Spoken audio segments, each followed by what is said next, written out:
What's good? It's Sam here, and I wanted to apply the argument that people have when it comes to drug testing in sports to business. And I'm going to try to tie those in together. Yes, you might want to click that back button right now, but let me explain. With drug testing in sport, like the Olympics or some other sport where you would drug test, the three main arguments behind it is the natural ability, the fairness to other players, and the health of the individuals. And we're not going to go into the validity or actual incentives behind any of these things for the actual sport. However, we will dig into them a little bit when it comes to business, and I'm going to look at them relative to Tesla.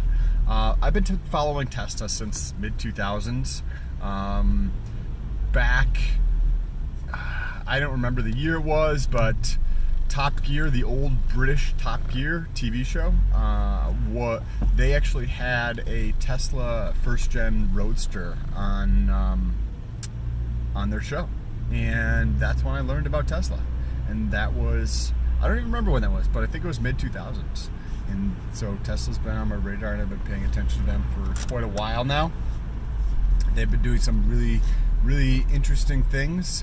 And I wanted to apply those three arguments that people use for drug testing in sport of some sort and compare that to business and the incumbents. When Tesla came around, the natural ability argument seemed to, there's a Lamborghini SUV. I think that's like a $300,000 or $400,000 Lamborghini, the SUV version.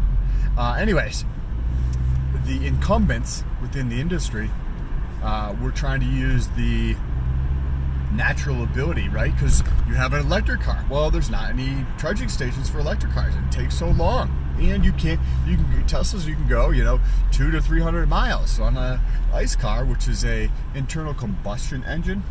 Wow, this sun is so bright.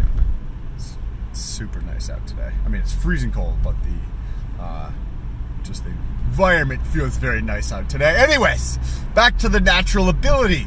Incumbents or industry analysts were saying that it's not natural, right? Like, you have an electric vehicle, there's no charging stations, there's no infrastructure. You can't just drive down the street and go to any gas station and get more fuel for your electric vehicle.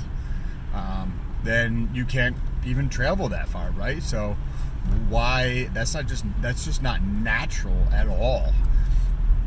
And then they went into, after the incumbents and industry analysts were talking about, definitely been in the wrong lane. Sorry, buddy. Then they started to use the fairness in terms of Tesla selling directly to consumers versus going through a dealership. Well, that's not fair.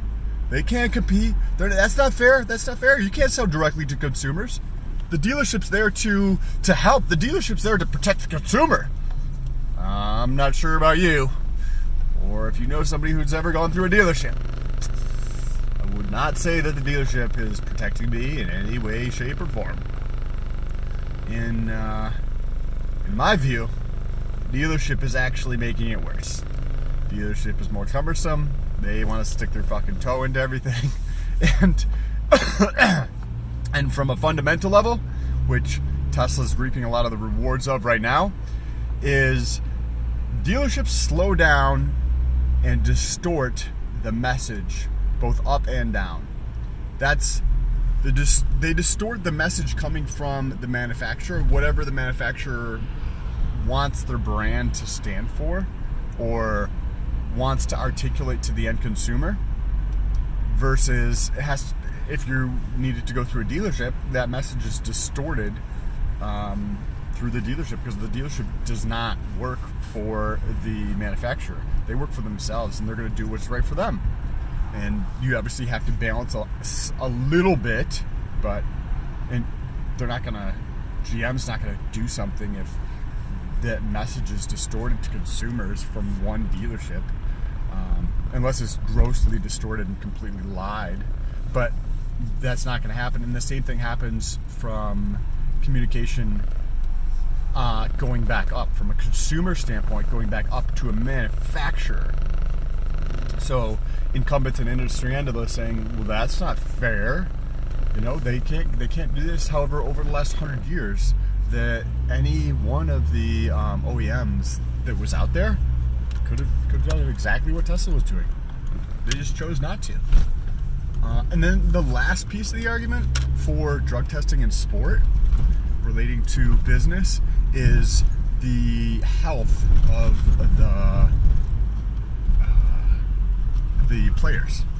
And so if you think about this as the health of the consumers, I don't know. If you look at the data, according to the IIHS, or whatever the regulating industry is for testing the safety of vehicles here in the United States, Tesla has the top 3 vehicles in terms of probability of injury or probability of flipping the vehicle or death. I don't remember which one it is, but they have the top 3 spots of all vehicles tested since 2011.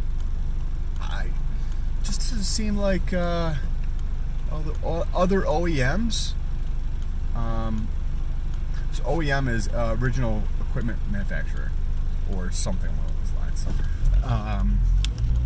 It doesn't seem like Toyota and GM or any of these other companies really were even trying to do that in the beginning. They had other interests, and the health of the players was not one of them. I don't know. What are your thoughts on this? What are your thoughts on the relationship that is in place between Tesla and their consumers, as well as how they sit within that industry and how it relates to the 3 main arguments people use for drug testing in the Olympics or sports, in terms of the fairness to other players, the natural ability, and the last one, which I'm trying to navigate through this little town right now and I don't remember what it was. The last portion of the argument is the health of the players in terms of the health of consumers. I'm curious to know what your thoughts are down below in the comments, and if you want to follow this journey with me as I get to $100 a day online, make sure you press that subscribe button as well as that little bell notification. Then you get to see this pretty face every time I upload a video. How could you find anything better than that? Peace.